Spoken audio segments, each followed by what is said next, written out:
A very happy good morning to all my dear students. In this video, we will discuss on the topic how to attempt assertion reason questions. कि जो assertion reason वाले questions होते हैं इनको हम कैसे attempt करें. So before focusing on today's topic, I would like to recall the types of questions which you all have attempted in your previous examinations. 8th class तक जिस टाइप के क्वेश्चंस आप अटेम्प्ट करते आए हैं मैं उनका एक बार थोड़ा सा आपको रिकॉल करवाना चाहूँगी. आपने 2 टाइप्स के जनरली क्वेश्चंस अटेम्प्ट किए हैं. One is objective type, another is subjective types और we can say descriptive type. Objective type में फर्दर 4 टाइप्स के आपने किए हैं. मल्टीपल चॉइस वाला क्वेश्चन, एक क्वेश्चन दे दिया, 4 ऑप्शन दे दिए हैं, एक राइट आपको चूज करना था. उसके बाद आपको फिल इन द ब्लैंक्स दे दिया, पूरा स्टेटमेंट दिया हुआ, एक वर्ड मिसिंग है उसको फिल करना है. मैच द कॉलम्स दे दिए, 2 कॉलम दिए हुए उनको आपस में मैच करना है. और आपको ट्रू फॉल्स दिया होता है कि स्टेटमेंट दी गई है और आपको उसको रीड करके बताना है कि weather given statement is right और रॉन्ग. ये इस तरीके के क्वेश्चंस आप 8th क्लास तक ऑब्जेक्टिव टाइप में करते आए हैं. What you have done in descriptive type, very short answer question किए, एक एक नंबर का कर दिया, ठीक है. फिर शॉर्ट आंसर टाइप किए, 2 और 3 मार्क्स के क्वेश्चन होते हैं. फिर आपने लॉन्ग आंसर टाइप किए, 4-5 लाइन में या पूरा पेज में आपको उसका आंसर देना होता है. तो ये अभी तक का जो पैटर्न था वो था. बट लास्ट ईयर से CBSE ने 2 न्यू टाइप्स के ऑब्जेक्टिव टाइप क्वेश्चंस इंट्रोड्यूस किए हैं. One is case study based, another is assertion reasoning based question. तो केस स्टडी बेस्ड जो क्वेश्चंस हैं ये आप रेगुलरली CCT प्रैक्टिस में करते आ रहे हैं. हर सब्जेक्ट में आप इन दिनों में कर रहे हैं. वीकली आपके पास कंटेंट जा रहा है और आप उनको अटेम्प्ट कर रहे हैं. उसमें क्या है, केस स्टडी बेस में कई बार आपको कोई पिक्चर दे दी है, राइट, कोई डायग्राम ड्रॉ करके दे दिया, उस डायग्राम से रिलेटेड इन्फॉर्मेशन आपसे पूछ ली गई है. कई बार आपको कोई पूरा पैराग्राफ दे दिया, उस पैराग्राफ से क्वेश्चंस पूछ लिए जाते हैं. कई बार आपको ग्राफ दे दिया, जैसे आपका बार ग्राफ दे दिया, पाई ग्राफ दे दिया और उसमें से पाई चार्ट बना के दे दिया, उसमें से इंफॉर्मेशन पूछ ली जाती है. कई बार आपको फ्लो चार्ट बना के दे दिया जाता है, कोई भी प्रोसेस है उसका और बीच में से कुछ स्टेप्स मिसिंग हैं उनके बारे में पूछ लिया जाता है. These all things are done in case study based objective type questions, जिनसे आप बहुत अच्छे से फेमिलियर हो गए हैं और आपने अपनी क्रिटिकल थिंकिंग को भी इनहांस कर ली है, राइट. थोड़े से आप अटक कहाँ जाते हैं, असर्शन रीजनिंग वाले में. बट चिल्ड्रन, अगर आपने क्रिटिकल थिंकिंग अपनी डेवलप कर ली है, CCT critical and creative thinking, मैं पहले सी पे ही फोकस करूंगी. क्रिटिकल थिंकिंग डेवलप हो गई है, क्रिएटिविटी अपने आप आ जाती है. तो ये जो असर्शन रीजनिंग वाले क्वेश्चन है, these are totally based on critical thinking, right. आपने क्या करना है, एक तो पहले ही इस टाइप के जो क्वेश्चन दिए होते हैं स्टार्टिंग में ही, मान लो आपको 5 क्वेश्चन दिए हैं जो कि मैं यहाँ पे भी आपको करके दिखाने वाली हूँ. स्टार्टिंग में उन क्वेश्चंस के लिए एक स्पेसिफिक नोट दे दिया जाता है और उसी नोट से ही आपने उनके ऑप्शंस ढूंढने हैं. नोट क्या दिया होता है, see children, in each of the following questions, कि भाई जो नीचे जितने क्वेश्चंस दिए हुए हैं 2 स्टेटमेंट्स आर गिवन, 2 अलग अलग स्टेटमेंट दी जाएगी. One is labelled as assertion A, capital A, and the other is labeled as reason R, right. Select the correct answer to these questions from the code ABCD as given below.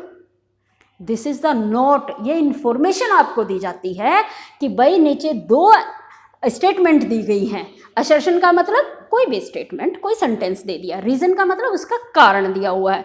तो ये दी हुई है.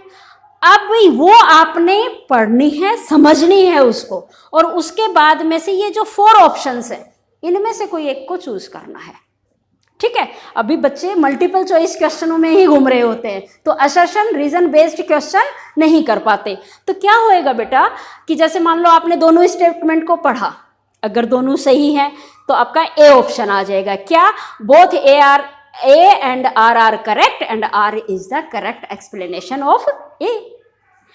दोनों सही हैं लेकिन R A की correct explanation नहीं है तो आपका B ऑप्शन आ जाएगा. अब अगर आपका A सही है, असर्शन सही है, रीजन सही नहीं है, तो आप उसमें C ऑप्शन देंगे कि if A is correct and R is wrong. But अगर आपका ए ही गलत दी हुई है, स्टेटमेंट ही गलत दी हुई है, तो आपका डी ऑप्शन आएगा। ठीक, अब ये सब हम कैसे जानें, अपनी इन क्वेश्चंस को सॉल्व करने के लिए क्रिटिकल थिंकिंग कैसे इन्हांस करें, इसके लिए मैं आपको 5 टिप्स बताने वाली हूँ। टिप्स को अगर आप फॉलो करेंगे तो ये क्वेश्चंस बड़े इजीली आप सही कर पाएंगे, right. So my first tip is read both statement separately. जो आपको असर्शन एंड रीजन में 2 स्टेटमेंट्स दोनों अलग अलग दी हुई हैं, उनको आराम से आप अलग से पढ़िए।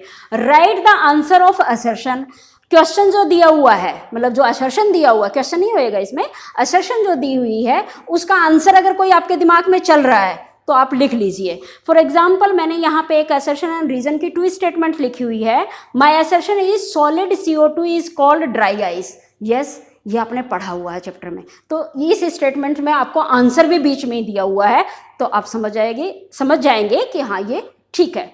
उसके बाद आपने फोकस ऑन ऑप्शंस, पहली स्टेटमेंट रीड करी, दूसरी भी कर लीजिए। Molecule of a gas moves randomly at high speed. जी हाँ, जब आपने सॉलिड, लिक्विड एंड गैसेस के पार्टिकल्स की नेचर पढ़ी थी तो उसमें आपने जाना था कि जो गैसेस के मॉलिक्यूल्स होते हैं वो बहुत फास्ट स्पीड से चलते हैं, राइट। तो ये स्टेटमेंट भी ठीक है। अब जब दोनों स्टेटमेंट हमारे पास सही आ जाएंगे तो अब आपने इन कोड्स के ऊपर जाना है, ओके। अभी आप थर्ड पे आओ, थर्ड कोड को देखो। If A is correct and R is wrong, हमने देखा कि हमारी तो दोनों स्टेटमेंट सही हैं, मतलब सी हमारा नहीं हो सकता, हमने इसको एलिमिनेट कर दिया। डी में क्या दिया हुआ है, if A is wrong and R is correct, भैया हमारी तो दोनों ही स्टेटमेंट सही है, तो 2 ऑप्शन तो हमारे एलिमिनेट हो चुके हैं। अब इनमें से कोई एक होगा, ठीक है। उसके लिए अब हम क्या जाने, नेक्स्ट क्या चलते हैं, highlight the words not correct और इनकरेक्ट। अगर इन दोनों स्टेटमेंट में कहीं नोट लिखा है, करेक्ट लिखा हुआ है, इनकरेक्ट लिखा हुआ, तो उनको आपने हाईलाइट करना है, अंडरलाइन लगा देनी है। अब जो लास्ट मेरी टिप है वो ये है कि identify that the reason is the right explanation. Reason क्या है, जो रीजन दिया हुआ है that is the right explanation of assertion. अब कैसे जाने, आपने असर्शन के बाद में 3 वर्ड लगाने हैं। बिकॉज लगाइए, बिकॉज, देयरफॉर और ड्यू टू।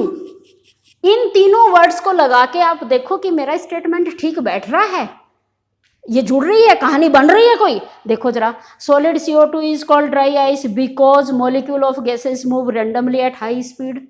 अब ये तो बात नहीं बैठ रही, क्योंकि ड्राई आइस बनाने के लिए हम क्या, या तो कहीं सब्लिमेशन वर्ड दिया होता या उसका टेम्परेचर रिड्यूस करने की बात कही होती, तो हम उस चीज़ को मान सकते थे।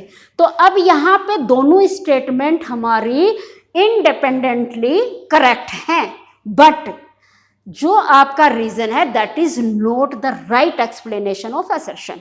सो what will be our answer, हमारे पास 2 तो हम पहले ही एलिमिनेट कर चुके हैं, अब 2 ऑप्शन है, इनमें से क्या बोलेंगे, ए तो हो नहीं सकता क्योंकि ए से ही बात नहीं कर रहा है, तो रह क्या गया हमारे पास बी। सो इस क्वेश्चन का राइट आंसर क्या हो जाएगा बच्चों, कोड क्या आएगा, बी।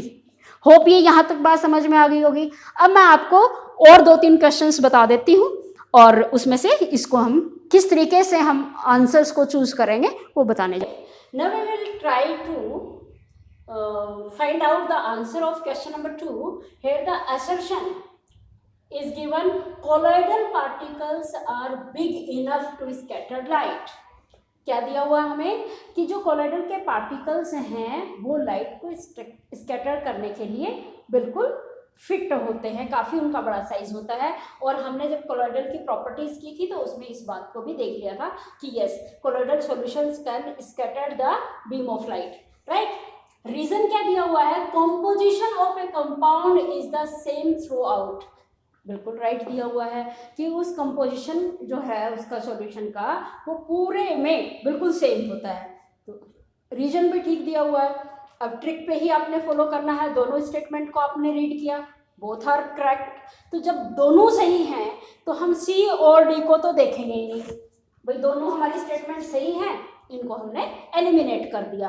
अब हम फोकस करेंगे कि जो आपकी ए और जो आपकी दोनों स्टेटमेंट हैं क्या जो आर दिया हुआ है वो ए के लिए राइट एक्सप्लेनेशन है, इस बात पे आपने सोचना है। यस, अब यहाँ पे आप बिकॉज लगा सकते हैं, देयरफॉर लगा सकते हैं, दोनों को जोड़ने के लिए सेंटेंसेस को, कि colloidal particles are big enough to scatter light because the composition of a compound is the same throughout, क्योंकि उस कंपाउंड की जो कंपोजिशन है वो पूरे में सेम होती है। तो रीजन भी इसका सही दिया हुआ है। So what will be the answer of this question?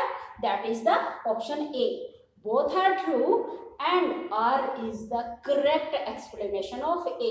तो इस क्वेश्चन नंबर 2 का राइट ऑप्शन क्या हो जाएगा बच्चों? कौन सा कोड आएगा इसमें? ए। ओके, अब फोकस कीजिए क्वेश्चन नंबर 3 में। इसमें भी एक ऐसा ही 2 स्टेटमेंट आपको दी हुई हैं। असर्शन दिया हुआ है कि cell membrane is made up of protein and lipids. जब आपने सेल का स्ट्रक्चर किया तो आपने देखा कि जो सेल मेम्ब्रेन है, जिसको हम प्लाज्मा मेम्ब्रेन भी बोलते हैं, semi permeable, selectively permeable membranes भी कहते हैं, तो वो प्रोटीन एंड लिपिड्स की बनी होती है। Yes, assertion is right. अब सेकंड क्या दिया कि cell wall is made up of cellulose. अब ये भी हमने जब सेल वॉल की स्टडी की थी तो उसमें हमने ये भी देखा कि हाँ जी, जो सेल वॉल है वो सेलुलोज की बनी होती है। Means our both statement are right. फिर हम सी और डी की तरफ नहीं जाएंगे, दोनों इसमें भी एलिमिनेट हो गए। ऑप्शन क्या रह गए अब हमारे पास? ए और B.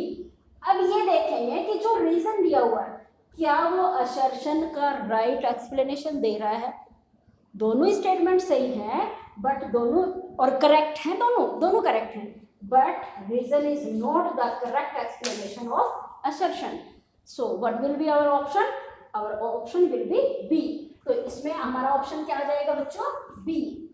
Is it clear? Now come to the next question. Assertion क्या दिया है? We use cotton clothes in summer. बिल्कुल सही बात है, कोई गलत बात नहीं दी हुई इसमें। हाँ जी, हम समर में कॉटन के कपड़े पहनते हैं। We observe water droplets on the outer surface of a glass containing ice. ये आपने एक ग्लास के अंदर आइस पीसेस रखे हैं, तो बाहर इसके आउटर साइड पे क्या आ जाती हैं? वाटर ड्रॉपलेट्स आ जाती है। क्यों? क्योंकि जो एयर के अंदर वाटर ड्रॉपलेट्स प्रेजेंट है गैसियस स्टेट में, when they come in contact with the cold surface they become condense. तो ये हम देखते हैं इसके ऊपर। बोथ स्टेटमेंट्स आर राइट, बिल्कुल सही है। आपका असर्शन जो दिया हुआ है वो भी सही है, रीजन भी सही हुआ है, लेकिन ये वाला रीजन क्या इसके साथ लागू है? जी नहीं, बिल्कुल डिफरेंट चीज है। तो हमारा क्या आंसर होना चाहिए? और answer will be B, right, कि both A and R are correct but R is not the correct explanation of A. तो आंसर क्या आ जाएगा बच्चों इसमें? बी। अब मैं थोड़ा सा यहाँ पे चेंज कर देती हूँ। क्या? मैं मान लो यहाँ पे नोट लगा दूँ, we do not use cotton cloth in the summer। मैंने यहाँ पे नोट लगा दिया। मैंने ट्रिक्स में आपको बताया था कि आपने देखना है कहीं पे नोट करेक्ट इनकरेक्ट वर्ड लिखे कि नहीं। तो यहाँ पे मैंने क्या नोट कर दिया? नोट। अब मेरी स्टेटमेंट क्या हो गई? We do not use cotton cloth in the summer. हमें गर्मियों में कॉटन के कपड़े नहीं पहनना चाहिए। क्या ये स्टेटमेंट सही है? ये तो गलत दी हुई है। तो जब स्टेटमेंट गलत हो गई, पहले हमारा ऑप्शन बी आ रहा था ना, जैसे ही मैंने यहाँ पे डू नॉट लगा दिया तो क्या हो जाएगा? आप देखिए हमारी कौन सी स्टेटमेंट गलत हो गई है? असर्शन हमारा गलत है। तो ऑप्शन क्या आ जाएगा? If A is correct and R is wrong. No, if A is wrong and R is correct. R तो अभी भी करेक्ट छोड़ा हुआ है मैंने, हम ऑब्जर्व करते हैं वाटर ड्रॉपलेट्स, लेकिन मैंने ए को गलत बना दिया है, असर्शन को गलत बना दिया है। So our option will be D. So hope कि आपको अब ये असर्शन रीजनिंग बेस्ड क्वेश्चन अच्छे से क्लियर हो गए होंगे। आपके यूनिट टेस्ट में ऐसे क्वेश्चन आने वाले हैं, तो इस वीडियो को आप बार बार देख के समझने की कोशिश कीजिए और उनका सोल्यूशन निकाल के अपने चेहरे पे मुस्कुराहट लाइए। Okay children, thank you, have a good day.